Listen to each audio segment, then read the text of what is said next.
Sa hilagang kuta ng Perdium Territory, ang hangin ay mabigat sa amoy ng bagong dugo at ang matinding lamig ng mga hangin ng taglamig.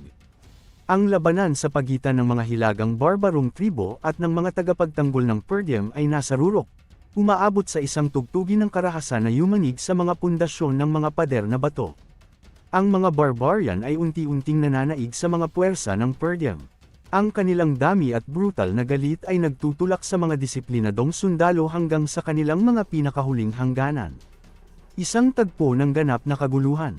Habang umaakyat ang mga barbarian sa pader ng kuta gamit ang likas na liksi katulad ng sa mga hayop, isang matinding labanan ang nagaganap sa pagitan ng mga manghihimasok at ang ama ni Ghislaine, si Swalter Perdium. Si Swalter, isang lalaking ang pangalan ay naging simbolo ng nagyayelong hilaga, ay nakatayo bilang isang hindi matitinag na haligi sa gitna ng karahasan. Nilalabanan niya ang mga barbarong umaakyat sa pader, kasama ang kanyang mga komandanteng kabalyero sa kanyang tabi. Ang kanilang mga espada ay kumikislap sa mahinang liwanag na parang mga pilak na dila ng apoy. Sa isang ritmo ng brutal na kahusayan, tinatabas na parang damo ni Swalter ang mga umaatake. Matapos patumbahin ang natitirang mga barbarian sa pader at malinisan ang pansamantalang bilog ng kaligtasan, tumingin si Swalter sa kanyang mga pagod na tauhan. Ang kanyang tinig na umaabot sa mga sigaw sa malamig na hangin ay umabot sa ibabaw ng ingay ng nagbabanggaang mga bakal. Sumigaw siya sa kanyang mga sundalo, inuutusan silang bawasan ang bilang ng mga barbarian ng buong lakas nila. Para sa kanya, ang nakakatakot na mga mandirigma ng hilaga ay hindi mga halimaw. Sinasabi niya sa kanyang mga sundalo na ang mga barbarian ay mga masasamang damo na gawa sa laman at dugo. Tinitingnan niya ang mga mata ng kanyang mga tauhan, nakikita ang kanilang pagod at ang mga anino ng pagdududa, at sinasabi niyang huwag silang matakot. Habang nagsisimulang itulak ng mga sundalo ang mga barbarian pabalik, pansamantalang pinapalakas ang kanilang espiritu ng presensya ng kanilang Panginoon, isinusumpa nila ang walang humpay na katangiang hayop ng kanilang mga kalaban, na tinutukoy na ang mga peste ay tila walang kapaguran. Ang pagod sa kanilang mga braso at katawan ay isang mabigat na pasanin, ngunit ang takot sa kung ano ang mangyayari kung sila ay mabigo ang nagpapatayo pa rin sa kanila. Pinapanood ang labanan mula sa malayo, nakatayo sa isang matarik na bato, tumawa si Casto, ang pinuno ng tribo ng Soundwind. Ang tawa niya ay isang matalim, mabagsik na tunog na umaabot sa buong larangan ng digmaan. Ipinahayag niya na mukhang humihina na ang lakas ng Northern Wolves habang pinagmamasdan ang mga tagapagtanggol ng may matalim na kislap sa kanyang mga mata. Naalala ni Casto ang mga salita ng kanyang mga lihim na kaalyado. Ayon sa sinabi ng tao mula sa kaharian, babagsak sila matapos ang 2 o 3 round ng offense iba at depensa. Ang estratehiya ay simple pero malupit. Iniutos ni Casto sa kanyang mga katribo na umatras at magpahinga. Nais niyang panatilihing tuloy-tuloy ang presyon, hindi binibigyan ng pagkakataon ang mga tagapagtanggol na makapahinga o makapagpagaling ng kanilang mga sugat. Sinabi niya sa kanyang mga tao na magpalat-palat ng unit. Nang marinig ang utos na mag-urong, ang mga barbarian ay tumaas ang kanilang mga kilay, hindi pa rin nababayaran ang kanilang uhaw na dugo. Isang barbarian ang nagmumura, nagsasabing hindi pa siya nakakapatay ng sapat. Pinahid niya ang dugo mula sa kanyang mukha gamit ang matigas na kamay at nagreklamo na halos magsimula na siyang magsaya. Nakikita niya ang kuta ng Perdium Territory hindi bilang isang hamon kundi bilang isang palaruan. Ngunit isang barbarian ang nagpanumbalik sa kanila, ang boses ay matatag habang pinaaalalahanan ang mga kasama na utos ito ni Chief Casto. Ang hindi pagsunod sa utos ng alyansa ay nangangahulugang kamatayan. Sa loob ng mga pader, nang marinig na may papasok na bagong unit upang ipagpatuloy ang pag-atake, nagalit ang mga sundalo ng Perdium. Pagod na sila sa patuloy na laban. Ang kanilang mga kalamnan ay sumisigaw para sa pahinga na hindi darating. Isa sa mga komandante ng mga kabalyero ni Swalter, na tinatawag siyang kapatid dahil sa mga dekadang magkasama sa laban, ay tinitingnan ang bagong alon ng mga barbarian na nagtitipon sa paanan ng pader. Sinabi niya na ang 6 na tribo ay nag-iikot sa pag-atake. Napagtanto niya ang tactical na lalim ng kanilang kasalukuyang sitwasyon. Ginagamit nila ang estratehiyang shift rotation upang matiyak na walang tigil ang mga atake. Tumingin siya kay Swalter, ang ekspresyon sa kanyang mukha ay seryoso, at pinaaalalahanan si Swalter na ang bilang ng kanilang mga tropa ay kulang na kulang upang makayanan ang ganitong mga interval na pag-atake. Pinapalakas sila ng isang makina ng walang tigil na digmaan. Ang isa pang komandante ng kabalyero, na nakatayo malapit, si Scoven, ay humihinga ng malalim, ay hindi makapaniwala na ang mga simpleng maliliit na utak na ito ang nakaisip ng ganitong estratehiya. Para sa kanya, ang mga barbarian ay dapat magulo at nagmamadali sa isang bulag na galit, hindi gumagamit ng mga sopistikadong rotasyon ng tropa. Nagtataka siya nang di makapaniwala, nagtatanong kung sinusubukan ba nilang patayin sila sa pamamagitan ng hindi pagbibigay ng pahinga. Tumungo ang naunang komandante, ang nooy nakakunot sa hinala. Mayroon siyang duda na ang alyansa ng mga tribo ay sila lamang ang nakaisip nito. Ipinahayag niya na talagang kakaiba ito, maliban na lang kung may nagkokontrol sa kanila mula sa likod. Ang pag-iisip ng isang puppeteer sa mga anino ay nagdulot ng pakiramdam na ang hangin ay mas malamig pa kaysa sa hangin ng hilaga. Matapos marinig ang kanyang mga tauhan at timbangin ang matinding sitwasyon, nag-isip sandali si Swalter.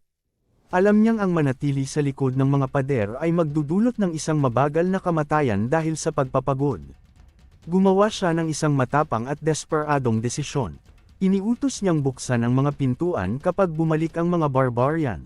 Hindi siya maghihintay na patayin tulad ng isang hayop na nahulog sa bitag. Tinukoy ang sarili gamit ang titulong nagdudulot ng takot sa puso ng kanyang mga nasasakupan. Sinabi niyang ang lobo ng hilaga mismo ang personal na pipitas sa ulo ng pinuno ng mga barbarian.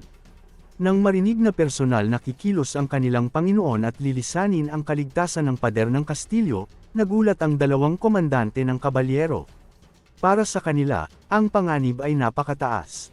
Sinubukan nilang pigilan ang kanilang Panginoon, ang kanilang mga tinig ay tumaas sa protesta. Ngunit bago pa nila masabi ang anumang bagay upang baguhin ang isip ni Swalter, napansin ng isa sa mga komandante ng kabalyero ang isang bagay sa malayo. Tumigil siya, ang mga mata ay lumaki at itinuturo ang abot tanaw. Sinabi niya kay Swalter na tumingin. Sa simula, isang alon ng alikabok lang at ang ritmo ng mga kabayo na kumakadyot sa nagyayelong lupa. Habang ang mga itsura ay lumalapit, lumilitaw na sila ay isang unit ng mga sundalo na kumikilos ng may nakakatakot na sabayang bilis. Nang maging malinaw ang mga silhouette laban sa abong kalangitan, nakilala ni Swalter ang leader. Napagtanto niyang, halo-halong gulat at pagmamataas, na ito ang kanyang anak, si Ghislaine. Habang papalapit sila sa fortress ng Perdium, ang hangin ay humahampas sa kanilang mga kapa, malinaw na galit si Belinda. Tinitingnan niya ang dagsa ng mga barbarian mula sa 6 na tribo at dumura siya sa lupa. Hindi siya makapaniwala na ang mga maruruming barbarian ay dumating sa napakalaking grupo, matapang na sinusubukang magsakop sa ancestral na tahanan ng Perdium. Si Lucas, na nakasakay sa kabayo na nasa tabi ni Belinda at matatag ang kamay sa mga kontrol nito, ay nagsabi na totoo nga na nagkaisa ang 6 na tribo, at sinabi niyang hindi na matatanggi ang laki ng banta. Si Ghislaine, na nasa unahan nila at nangunguna sa pag-atake, ay hindi nag-atubili. Tinitingnan niya ang larangan ng digmaan bilang isang table ng chess at handa na siyang gumawa ng kanyang galaw. Iniutos niyang si Belinda at Lucas ang manguna sa kanilang mga unit, sinabihan silang magkalat sa magkabilang gilid at bumuo ng isang malakihang pag-ikot. Gusto niyang matrap ang mga barbarian sa pagitan ng mga pader ng kuta at ng kanyang bagong kabalyero. Sa isang malamig na tinig na nagdudulot ng panginginig sa mga nakapaligid, sinabi ni Ghislaine na tapusin na nila ito. Habang si Ghislaine lamang ang nagsusulong patungo sa mga barbarian na parang kidlat, si Belinda at Lucas ay sinunod ang mga utos ng kanilang Panginoon at pinangunahan ang kanilang mga unit upang magbuo. Ang tunog ng kanilang paglapit ay parang kulog na rumaragasa. Nakita sila ng isang barbarian sa likuran ng mga linya ng pagsalakay, at nagtaka siya kung ano ang mga hayop na iyon, tanong kung galing ba sila sa Perdium. Nalilito siya habang ang mga mata niya ay dumadaan sa kuta at sa paparating na kabalyero. Nagtatanong siya kung bakit sila dumating mula sa likuran. Isang barbarian na puno ng matinding tapang ang hindi pinansin ng mga alalahanin ng ibang barbarian. Habang sabik na sabik sa posibilidad ng karagdagang pagpatay, tumawa siya at nagtanong, anong pakialam natin? Sawa na ako sa pag-atake ng parang mga duwag tapos umatras bilang bahagi ng rotasyon. Para sa kanya, perpekto ang timing na ito. Sinabi niya sa mga kapwa barbarian na patayin na rin ang mga hayop na yan. Sumigaw siya na ngayon ay isang pista ng dugo. Sa isang malakas na sigaw, iniikot ng mga unit ng barbarian ang kanilang pansin at inatake si Ghislaine. Habang papalapit na sila sa laban, si Ghislaine na nakasakay sa kabayo ay itinutok ang kanyang malaking palakol na may mahabang hawakan. Isang sandata na may nakasisirang lakas. Iniswing niya ito ng may lakas na parang higit pa sa kakayahan ng tao. Pinapabagsak ang mga barbarian na parang humihiwa lang ng tofu. Walang tensyon, walang tunog ng mga bakal na nagbabanggaan. Tanging ang malagim na tunog ng laman na nahahati, sinimulan niyang pitasin isa-isa ang mga barbarian, hinihiwalay ang kanilang mga ulo mula sa kanilang mga balikat. Sa bawat swing, nagdudulot siya ng malupit na pinsala. Ang momentum ng kanyang kabayo ay nagdaragdag sa nakamamatay na lakas ng palakol. Mga ulo at mga bahagi ng katawan ang nagsimulang lumipad sa buong larangan ng digmaan, pinipintahan ng puting nyebe ng malalim na pula. Nagpatuloy ang pamimansala ni Ghislaine, isang buhawi ng pagkawasak. Habang patuloy siyang umaatake, marami ang mga barbarian ang napatay, at bawat swing ni Ghislaine ay isang beses lang. Isang nakakatakot na pagpapakita ng kahusayan. Nang makita ng iba pang mga barbarian ang eksenang ito, natakot sila. Ang pista ng dugo na kanilang ipinagdiwang ay naging kanilang sariling libing. Natitigilan sila sa takot at napaihi sa unang beses habang nasa gitna ng labanan, ang kanilang mga armas ay nanginginig sa kanilang mga kamay. Hindi sila halos makapaniwala na may ganitong mandirigma sa Perdium, isang tao na tinitingnan ng kanilang pinakamagaling na mga mandirigma na parang mga damo lang na tinatabas. Sinubukan nilang pigilan siya, inihagis ang kanilang mga sarili sa kanyang daraanan sa desperadong pagtatangkang protektahan ang kanilang tagiliran. Ngunit sa huli, nabigo sila dahil hindi nila kayang pigilan kahit isang hampas ni Ghislaine. Nakita ni Cousteau, ang pinuno ng tribo ng Soundwind, ang eksenang ito mula sa kanyang pwesto, at siya ay lubos na nagulat at kabado. Ang kanyang mga kamay, na karaniwang matatag, ay ngayon basa sa kaba. Sa isang galit na tono, sinusubukan niyang itago ang kanyang tumataas na takot, tinanong niya ang kanyang mga mandirigma kung ano ang ginagawa nila. Sumigaw siya sa kanila, tinatanong kung ang mga dakilang mandirigma ng tribo ng Soundwind ay natatakot sa isang tao lamang. Ngunit ang takot ay kumakalat na parang salot. Isang barbarian ang tumakbo patungo kay Cousteau, may dalang ulat, ang tinig ay nanginginig. Sinabi niya, ito'y isang kalamidad. Ang mga kalaban ay pinapalakas ang kanilang mga mandirigma mula sa magkabilang gilid. Sa kanang bahagi, pinamumunuan ng isang binatang lalaki gamit ang isang sibat, habang sa kaliwang bahagi ay isang babaeng sobrang liksi na tila hindi tinatabla ng regla. Mula sa likuran nila, ang Wolf of the North ay naglalabas ng mga sundalo mula sa pintuan ng kastilyo. Sila ay natatrap sa isang matutulis na pangil. Nang marinig ang ulat, nataranta at kabado si Cousteau, habang ang pawis ay dumadaloy sa kanyang mukha pababa patungo sa kanyang mga hita. Sa kabila ng matinding lamig, sinubukan niyang manatiling matatag. Hindi niya ipinapakita ang kanyang takot sa kanyang mga tauhan. Pinipigilan niyang magalit, umuungol siya sa galit sa katotohanang ang Wolf of the North ay hindi pa kailanman nagbukas ng pintuan ng kastilyo. At ngayon, ginagawa niya ito. Habang itinataas ang kanyang palakol, sumigaw si Cousteau sa papalapit na Wolf of the North, si Swalter, na sinasabi niyang hindi mahalaga kung gaano sila magsikap, ang kanilang mga mandirigma ay higit pa sa kanila. Sinubukan niyang gamitin ang bigat ng bilang upang wasakin ang diwan ng mga tagapagtanggol. Inutusan ni Cousteau ang kanyang mga mandirigma na magpatuloy lang, huwag pansinin ang demonyo sa likuran nila at sirain ang kuta, ngunit napansin niya na ang lahat ng kanyang mandirigma ay natigilan. Hindi sila gumagalaw, hindi sila lumalaban. Natakot sila habang tinitingnan nila si Ghislaine na nagwawala. Isang salita lang ang namutawi sa kanilang mga labi, parang isang dasal sa isang madilim na Diyos, demonyo. Sinasabi nilang ito na ang demonyo mula sa mga kwento. Tinitingnan nila si Ghislaine, na babalot ng dugo mula ulo hanggang paa. Ang mga kwento ng matatanda ay bumalik sa kanila ng mabilis at malinaw na may kabang kasing bangis. Ang araw na ang kagubatan ng mga demonyong hayop ay nasunog, may isang kwento ng isang demonyo na puno ng dugong pula na nangunguha ng kaluluwa ng lahat. Nakikita nila ang alamat na iyon na nakatayo sa harap nila sa anyo ni Ghislaine. Dumating na ang pulang demonyo upang angkinin sila. Sa una, natakot si Cousteau nang matanto niyang ang mga kwento ay patungkol kay Ghislaine. Ang pagkatalo ay parang isang pisikal na palo sa kanya. Ngunit agad niyang tinakpan ito ng isang pilit na nakakaalibang tawa. Sinubukan niyang buhayin ang kanyang pagmamataas bilang isang pinuno. Sinabi niya, napakasarap isipin na may ganitong kalakas na tao sa Hilaga. Nagdesisyon siyang kung papatayin niya ang demonyong ito, magiging immortal ang kanyang sariling alamat. Kaya't sumugod siya patungo kay Ghislaine, ipinahayag ang sarili sa buong larangan ng digmaan. Ako si Cousteau, ang dakilang mandirigma ng Hilaga, at aking hahatiin ang ulo ng demonyo.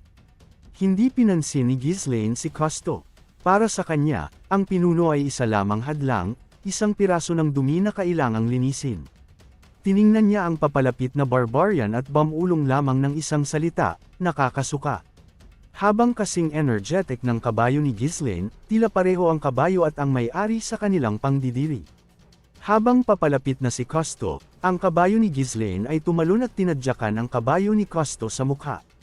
Ang impact ay parang pagkabasag ng buto. Nang hindi na kayang magpatuloy ng kanyang kabayo, bumagsak ito sa isang bungkus ng magkakagulong mga binti, at si Cousteau ay tumalon mula sa kanyang kabayo sa huling sandali.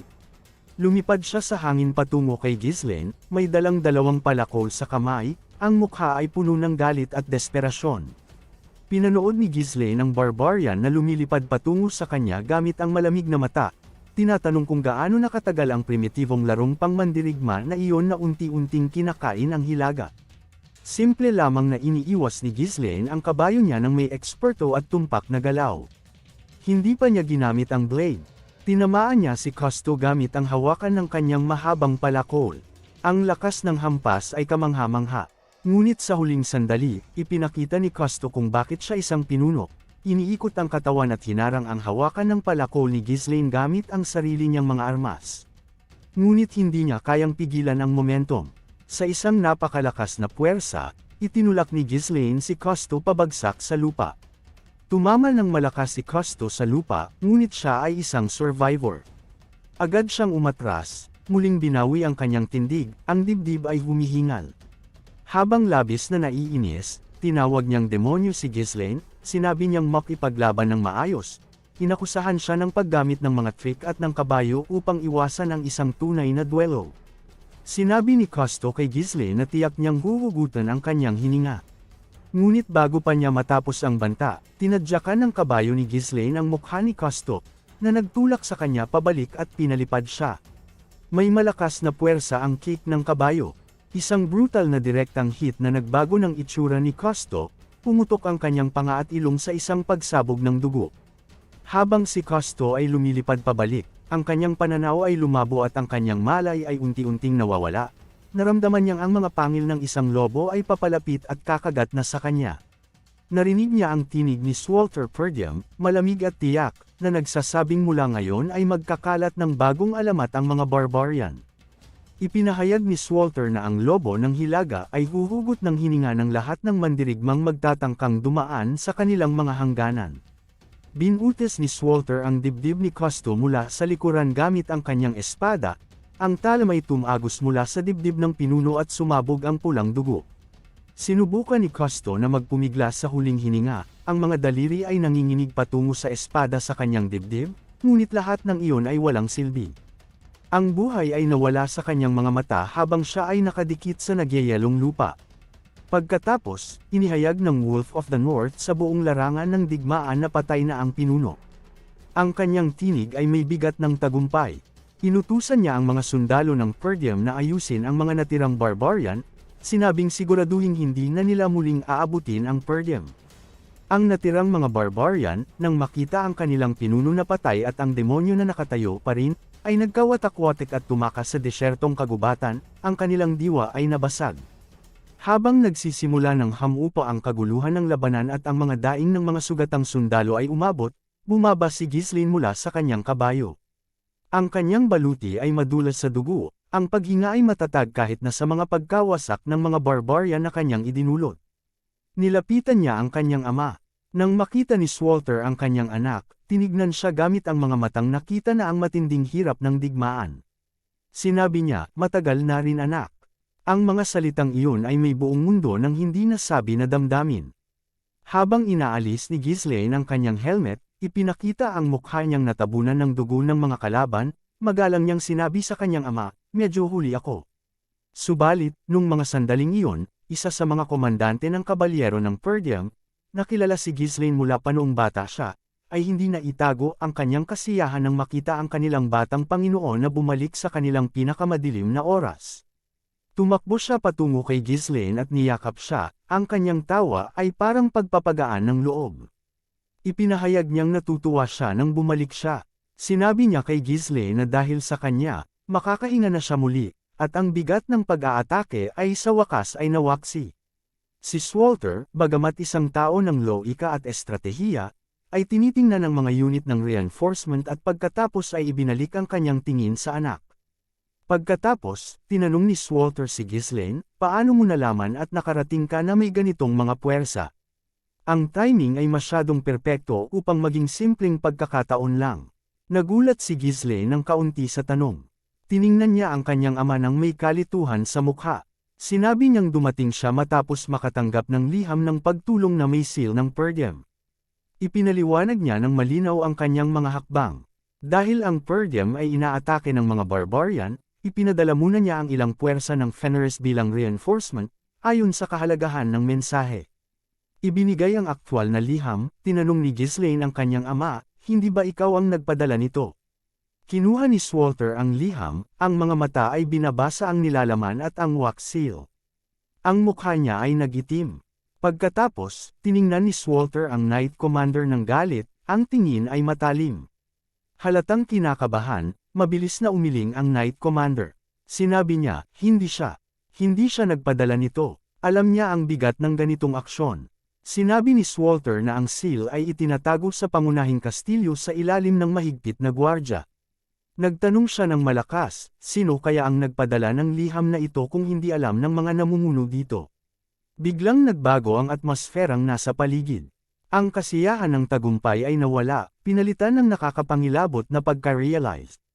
Isang malalim na katahimikan ang bumangon sa pagitan ng ama at anak habang tinitingnan nila ang isa't isa. Ang parehong iniisip ay makikita sa kanilang mga mata.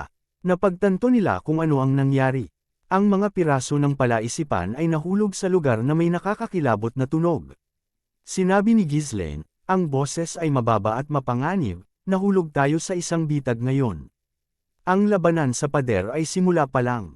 Ang tunay na banta ay nasa loob na o gumagalaw sa likuran natin. Hanggang dito na muna magtatapos ang ating kwento para sa araw na ito. Maraming salamat sa inyong panunood. Huwag kalimutan i-click ang subscribe button at i-on ang notification bell para hindi ninyo ma-miss ang mga updates. Babalik ako bukas para sa isa pang exciting na episode. Hanggang sa muli, ingat kayo at tandaan, ang kaban ng bayan ay kailangan bantayan, o ang kinabukasan natin ay pupulutin sa kangkungan.